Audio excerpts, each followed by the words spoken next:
Chapter 15. Then answered Eliphaz the Temanite, and said, Should a wise man utter vain knowledge, and fill his belly with the east wind? Should he reason with unprofitable talk, or with speeches wherewith he can do no good? Yea, thou castest off fear, and restrainest prayer before God. For thy mouth uttereth thine iniquity, and thou choosest the tongue of the crafty. Thine own mouth condemneth thee, and not I. Yea, thine own lips testify against thee. Art thou the first man that was born, or wast thou made before the hills? Hast thou heard the secret of God, and dost thou restrain wisdom to thyself?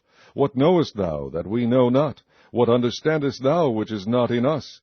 With us are both the gray-headed and very aged men, much elder than thy father.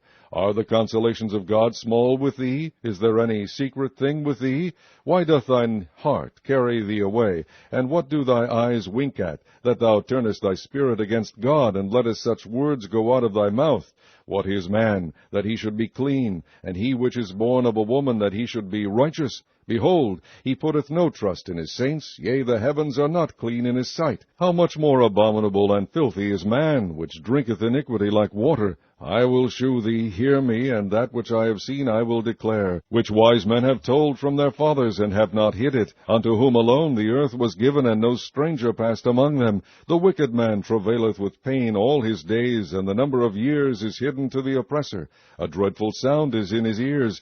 In prosperity the destroyer shall come upon him. He believeth not that he shall return out of darkness, and he is waited for of the sword. He wandereth abroad for bread, saying, Where is it? He knoweth that the day of darkness is ready at his hand. Trouble and anguish shall make him afraid. They shall prevail against him as a king ready to the battle. For he stretcheth out his hand against God, and strengtheneth himself against the Almighty. He runneth upon him, even on his neck, upon the thick bosses of his bucklers, because he covereth his face with his fatness, and maketh collops of fat on his flanks. And he dwelleth in desolate cities, and in houses which no man inhabiteth, which are ready to become heaps. He shall not be rich, neither shall his substance continue, neither shall he prolong the perfection thereof upon the earth.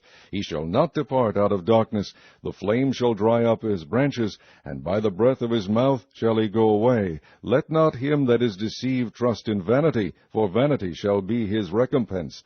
It shall be accomplished before his time, and his branch shall not be green. He shall shake off his unripe grape as the vine, and shall cast off his flower as the olive. For the congregation of hypocrites shall be desolate, and fire shall consume the tabernacles of bribery. They conceive mischief, and bring forth vanity, and their belly prepareth deceit.